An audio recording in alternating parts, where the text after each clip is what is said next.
Hello दोस्तों, आइए देखते हैं अगला एपिसोड में क्या होता है यहाँ। अरे रानी, देखो देखो मेरा क्लिप कैसा है। देखो मैंने क्लिप लगाया है, बहुत ही सुंदर है ना।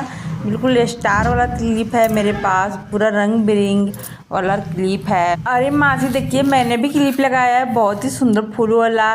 देखिए मेरा फूल वाला क्लिप तो और भी सुंदर है। अरे मिठू देखो तो ये लोग क्या बातें कर रहे हैं, सिर्फ क्लिप और चुटा ही बातें करते रहते हैं। हमेशा श्रृंगार के सामान के अलावा इन्हें कोई सूझता ही नहीं है। मैं तो इतना सारा सामान ला के देता हूँ, फिर भी इन लोग नाराज हो जाते हैं, इन्हें घट ही जाता है। अरे चाचू, आपको नहीं पता है, औरतों से संसार है, औरतों खत्म हो जाएंगी तो संसार खत्म हो जाएगा। सारा दुनिया और संसार इन्हीं के सा है। कितने सारे श्रृंगार, साड़ी, कपड़े इनके होते हैं। हमारे पास तो सिर्फ 2 या 3 कपड़े होते हैं।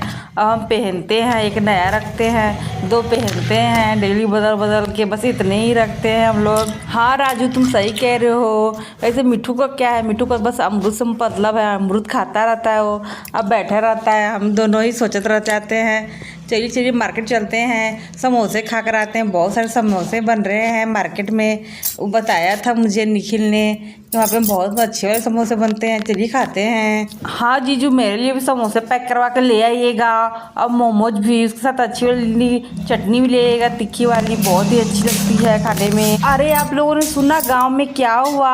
एक लड़की को पूरे सबने मारा पीटा। एक लड़के ने बहुत बदमाशी किया। भाई गाँव में लड़के आजकल क्यों इतनी बदमाशियाँ करने लगे हैं?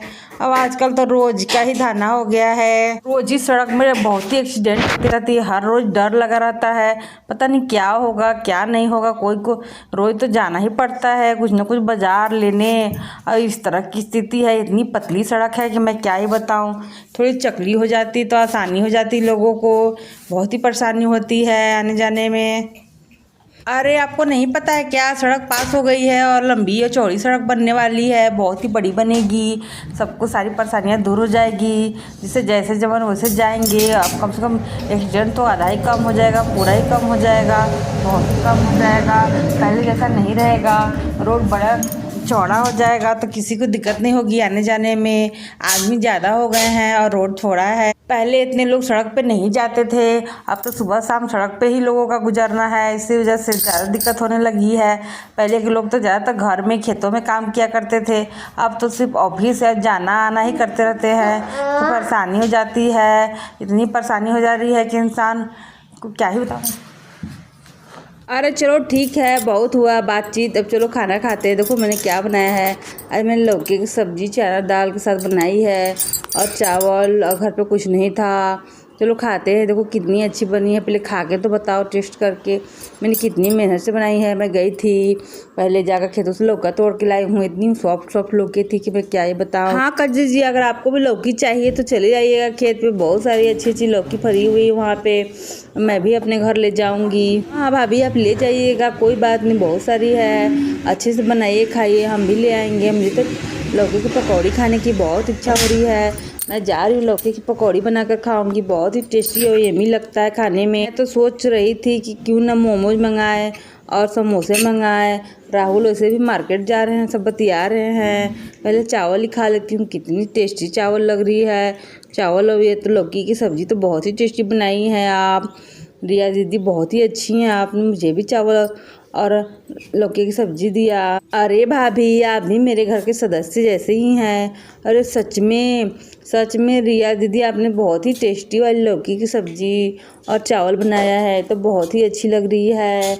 मैं तो सोच रही हूँ कि आपसे रेसिपी सीख लूँ, मुझे भी बनाना होगा अपने पति के लिए, बहुत ही अच्छा होगा। सबसे पहले लौकी को छील के अच्छे से काट लो, फिर लहसुन कलियों को छील लो अच्छे से, फिर कढ़ाई लो, कढ़ाई के अंदर मिर्च डालो, जली हुए अच्छे से हो जाए तो उसमें मेथी डालो, फिर उसमें अच्छे से लहसुन डालो कर अच्छी सी लाल होने दो हल्की सी। वैसे ही कद्दू डाल दो, और फिर थोड़ा दाल डाल दो और अच्छे से उसे पकने दो हल्दी डालकर। बहुत देर पक जाए अच्छे से तो हो गया तैयार। थोड़ी सी लहसुन मिर्च और मरीच डाल दो पीस कर, और थोड़ी सी धनिया। बस देख लो क्या स्वाद आती है ये लौकी और चने की दाल की सब्जी में। क्या बात है रिया जी, आप तो मेरी पत्नी से भी आगे निकलने लगी हैं, तो सिया से भी अच्छा खाना बनाने लगी आप। मुझे तो पता ही नहीं था, सच में आपने बहुत ही टेस्टी यम्मी बनाया है खाना। अब लगता है सिया की ट्रेनिंग आपके ऊपर भी असर करने लगी है।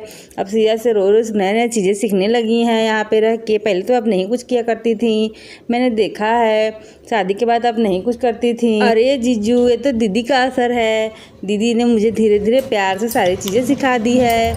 अब मुझे ससुराल में कोई भी दिक्कत नहीं आएगी। देखिए मैंने क्या क्या बनाया है, कितने टेस्टी बनाया है। अब मैं दिन प्रतिदिन अच्छा खाना बनाने लगी हूँ, तो मुझे कोई दिक्कत नहीं आने वाला है ससुराल में। मैं आराम से रहूँगी, अपने पति को भी अच्छे से खिलाऊँगी, तो वो भी हमेशा खुश रहेंगे मेरे साथ। हाँ हाँ, ये बात तो बिल्कुल सही कह रही है, पर मैं क्या ही बताऊँ, मुझे तो कुछ भी नहीं आता था। पर मैं भी धीरे धीरे सीखने की कोशिश तो कर ही रही हूँ।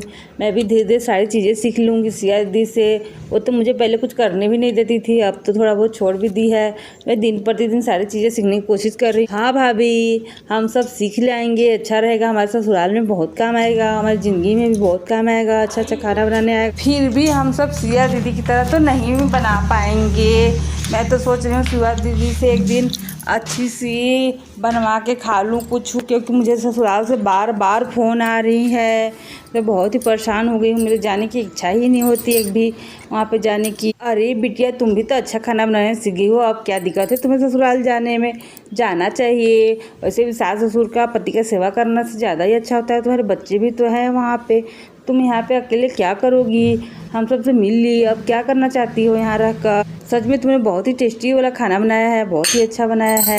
चलो कोई बात नहीं, तुम्हें जब जाना हो तभी जाना, मैं तुम्हें ज़बरदस्ती नहीं भेज रही हूँ। अरे वैसा बात नहीं है काकी जी, मुझे सारे लोग प्यारे हैं, पर मैं दूर देश लंदन में नहीं रह पाती हूँ। मुझे अजीब सा लगता है, वहाँ पे अनजानापन सा लगता है। कोई भी मुझे मेरे जैसा कपड़े नहीं पहनते, ना ही मेरे जैसे बोलते हैं, ना मेरे जैसे रहते हैं। सारे लोग अनजान जैसे रहते हैं कि मुझे अच्छा नहीं लगता वहाँ पे। कोई बात नहीं बिटिया, धीरे धीरे सीख लो, सब आदत धीरे धीरे करनी पड़ती है अपनों के लिए। अरे रानी, चलो खाना खाते हैं। देखो कितना सारा खाना है, कितना टेस्टी लग रहा है। लौकी की सब्जी और चावल, चलो खाते हैं। बहुत सारा खाना है, बहुत ही अच्छा लगेगा, बहुत टेस्टी लग रहा है। चलो खाते हैं, बहुत अच्छा है। तुम भी लो, तुम भी ले लो थोड़ी सी, तुम भी खा लो। वाह, यम यम यम। सच में ये तो बहुत ही अच्छी वाली टेस्टी वाली सब्जी है भाई। तो लगता है मासी ने बनाया है। रानी, ये मासी ने तुम्हारी मासी ने बनाया है। उनकी को भी सब्जी बनाना नहीं आती है, न तुम्हारी बुआ को आती है, सिर्फ भाभी जी को आती है और किसी को नहीं आती है। इसीलिए मैं जानता हूँ ये उन्होंने रिया को सिखाया है, उसे आता है। मैंने कितनी बार कहा कि चिंकी को सिखला दीजिए, तो वो मानती ही नहीं। चिंकी को सीखने ही नहीं होता, वो भी काम को सीखेगी तभी तो होगा। अरे ये तुम्हारे गोद में क्या है राहुल, क्या लेके बैठे हो तुम इतनी देर से? ये तो कुछ समझ में नहीं आ रहा है, हरा हरा क्या है? तुम्हें कुछ पता है क्या क्या लिए हो तुम? मुझे तो लग रहा है गिलोई है, ये गिलोई का बीज है क्या? मैंने बचपन में बहुत सारे गिलोई के बीज देखे हैं, कहीं कहीं पे पेड़ पे रहते हैं लटके हुए बहुत सारे गिलोई के बीज। अरे मासी वही है, मैं बगल में गई थी तो मैं तोड़ लाई थी, उसी से हम लोग खेल रहे थे तो मैंने उन्हें दिया तो देख रहे थे। मैंने सुना है इसे घाव में कुछ कर अच्छे से पीस के लगाएंगे तो ठीक हो जाता है। मिट्टू मिट्टू मिट्टू मिट्टू, बिल्कुल सही सुना है तुमने। इसे कुछ कर अच्छे से पेस्ट बना लो, फिर जहाँ पे घाव हुआ है वहाँ पे लगा लो। देखो 2 दिनों में ही पूरा घाव साफ हो जाता है, बहुत ही अच्छी हो जाती है, पता ही नहीं चलता कि चोट लगा है। बहुत ही अच्छी दवा है। हाँ रिया, तुम बिल्कुल सही कह रही हो। पहले जब हम बचपन में गिलोई का कुछ भी होता था, हमें कट छट जाता था तो मैं चल जाती थी और जाकर अच्छे से कूट के लगा लेती थी अपने पैरों में, हाथों में, जहाँ भी कटता था, और मैं ठीक हो जाती थी, पूरी संपूर्ण अच्छी हो जाती थी। अब तो हम सब सिर्फ मेडिसिन ही करते रहते हैं और मलहम खोजते रह जाते हैं। मलहम के चक्कर में अपना समय बर्बाद करते हैं, ऐसे नहीं ठीक होता है। एक और हंसी घास होती है, वो और हरी घास और अच्छी होती है, उसका भी ऐसे रस निकाल के लगा दो तो घाव ठीक हो जाता है। और ये भी बहुत अच्छी होती है, इसका भी लगा दो तो ये भी घाव ठीक कर देती है, बहुत ही अच्छी दवा है। हाँ कजरी जी, हम लोग बचपन में हमारे यहाँ कुछ दवा नहीं हो पाता था, इतने गरीब थे तो क्या करते हम लोग, तो यही सारी चीज़ें लगाते थे अपने चेहरे